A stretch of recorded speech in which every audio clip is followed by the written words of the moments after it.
Rajahmundry ISKCON temple road ఈ విధంగా ఉంది చూడండి.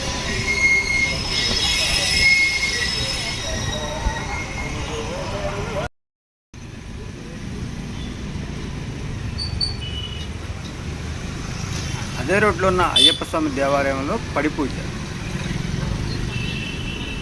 స్వామి అందరూ కూర్చోండి, దయచేసి అందరూ కూర్చోనండి. స్వామి శరణం, స్వామి శరణం.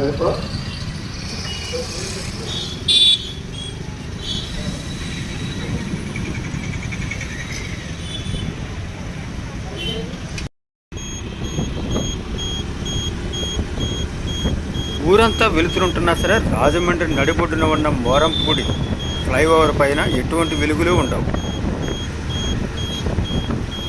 వైసీపీ ప్రభుత్వ హయాంలో శాంక్షన్ అయిందని, వాళ్లే నిర్మించారని ఇప్పుడు టీడీపీ నేతలు పాలకులు ఆ బ్రిడ్జి పైన ఎలాంటి లైటింగ్ లేకుండా ఇలా వదిలేశారు. కనీసం ఆ బ్రిడ్జి కింద సర్వీస్ రోడ్డు కూడా బాగు చేయలేదు. దీంతో వాహనదారులు తీవ్ర ఇక్కట్లకు గురవుతున్నారు. అయినా సరే ఆధిపత్యపురం మాత్రం రాజమండ్రిలో ఒక రేంజ్లో ఉంది.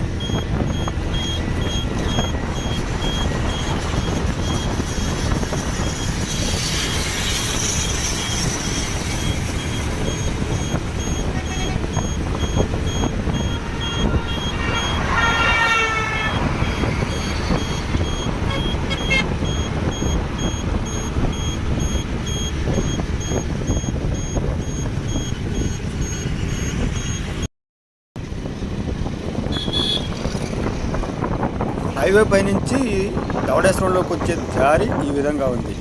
ఇటీవల కాస్త బ్రతుకులు కూర్చుని మళ్ళీ రోడ్లు మాత్రం యథావిధిగా గోతులమయంగానే మారింది.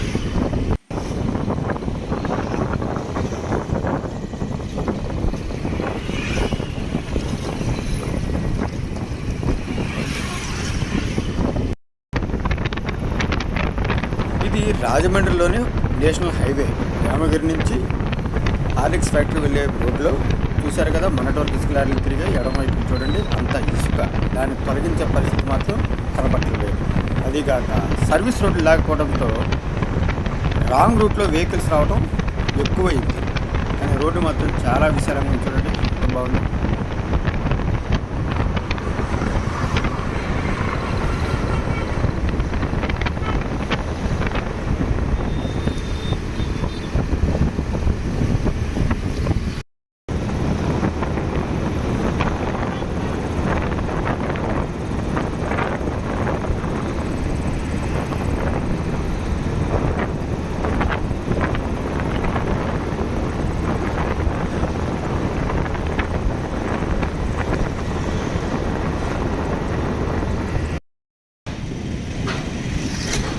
ఇది రాజమండ్రి ఏటుగట్టు ప్రాంతం. పుష్కరాలు వచ్చాయంటే ఈ రోడ్డు అంతా కలకలాడుతుంది. రాత్రులు 11 దాటినాక మాత్రం ఈ రోడ్లో రాకండి, ఎందుకంటే ఆగతాయిలు కూడా ఉండే ప్రమాదం ఉంది. కానీ వాహన రద్దీ మాత్రం ప్రస్తుతం బాగానే ఉంది. ఎందుకంటే ఊళ్ళో ట్రాఫిక్ని అధిగమించేందుకు రాజమండ్రి నుంచి ధవళేశ్వరం వెళ్ళే వాళ్ళు ఈ ఏటుగట్టు రోడ్డుని ఆశ్రయిస్తున్నారు.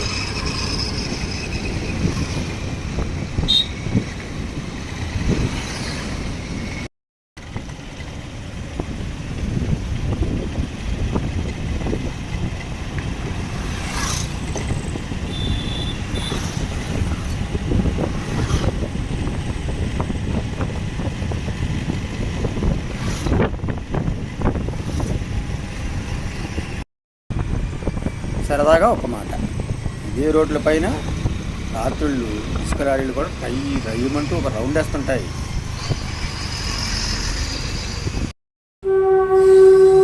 ఇది ఒక చిన్న రాజమండ్రి కథ.